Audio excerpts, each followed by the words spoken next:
नमस्कार मैत्रिणींनो, मी Madhuri's cooking and लाईफस्टाईलमध्ये तुमच्या सगळ्यांचं खूप खूप स्वागत करते।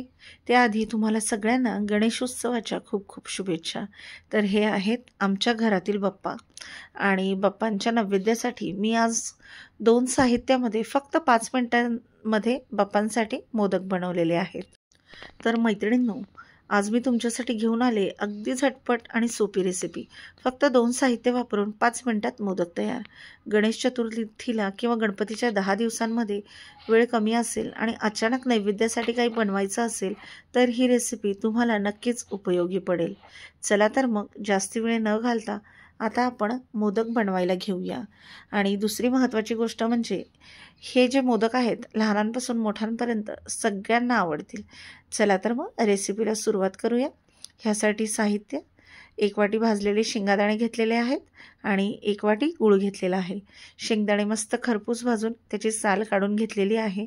व्हिडिओ जास्त लेंदी न करण्यासाठी ती प्रोसेस दाखवली नाही आहे। आणि 1 चमचा वेलची पावडर घेतलेला आहे। तुम्ही बघू शकता साल काढून शेंगदाणे मस्त अगदी पांढरे शुभ्र दिसत आहेत आणि खरपूस भाजलं की साल देखील लगेच निघते। आता आपण मिक्सरचा जार घेतलेला आहे, त्यामध्ये हे भाजलेले शेंगदाणे घालून घ्यायचे आणि गूळ घालून घ्यायचा आहे। दोन्ही 1-1 वाट्या घेतलेला आहे आपण। आता ह्यामध्येच आपण वेलची पावडर घालून घेणार आहोत। तुम्ही ह्यामध्ये ड्रायफ्रूट्स देखील ॲड करू शकता, पण कमी साहित्यामध्ये आणि कमी वेळेमध्ये मोदक बनवण्यासाठी मी कमी साहित्य घेतलेलं आहे। आता मिक्सरच्या भांड्यातलं हे मिश्रण बारीक करून झालेलं आहे, एका बाउलमध्ये काढून घेतलं आहे। फक्त 2 चमचे तूप घातलेलं आहे। टोटली ऑप्शनल आहे, नाही घातलं तरी देखील चालेल। फक्त मोदकाला थोडीशी चकाकी येण्यासाठी तुपाचा वापर केलेला आहे। तुम्ही तूप स्किपही करू शकता। आता मोदकाचा मोल्ड घेतलेला आहे, त्यामध्ये हे सारण भरायचं आहे आणि मोदक बनून तयार। तर अतिशय झटपट होणारी टेस्टी हेल्दी रेसिपी आहे। उपवासाला देखील हे मोदक तुम्ही खाऊ शकता। तर मैत्रिणींनो, आपल्या लाडक्या बाप्पासाठी हे मोदक नक्कीच बनवा।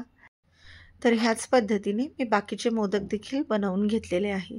तर मैत्रिणींनो, आपले झटपट मोदक फक्त 5 मिनिटात आणि 2 साहित्यात बनून तयार झालेत। मोदक चवीला अप्रतिम, करायला सोपे। तर राहिलेले बाकीचे मोदक देखील आपण बनवून घेणार आहोत। तुम्ही बाप्पाच्या नैवेद्यासाठी प्रसादासाठी काय बनवता कमेंट करून सांगा। तुमच्या घरी 1.5 दिवसाचा, 3 दिवसाचा, 5 दिवसाचा, 7 दिवसाचा की संपूर्ण 10 दिवसाचा गणपती असतो हे देखील कमेंट करून सांगा। आणि बाप्पाच्या नैवेद्याला तुम्हाला कुठली रेसिपी बघायला आवडेल, तुम्हाला कुठली रेसिपी हवी आहे हे देखील तुम्ही मला कमेंट करून सांगू शकता। तर मैत्रिणींनो, रेसिपी कशी वाटली हे कमेंट करून सांगा। व्हिडिओ जर आवडत असेल तर चॅनलला लाईक करा, शेअर करा, सबस्क्राईब करा। आणि तुम्हाला जर मोदकाचे वेगळे व्हिडिओ बघायचे असतील तर तुम्ही माझ्या चॅनलवर जाऊन चॉकलेटचे मोदक, मावा मोदक, अगदी तळणीचे मोदक, कुठल्याही प्रकारचे मोदक तुम्हाला रेसिपी नक्की भेटेल। तर चॅनलवर जाऊन रेसिपी बघा। तर बाप्पाच्या नैवेद्यासाठी मोदक बनून तयार आहे। तुम्ही बघू शकता, दिसायला देखील अतिशय सुंदर असे मोदक दिसत आहेत।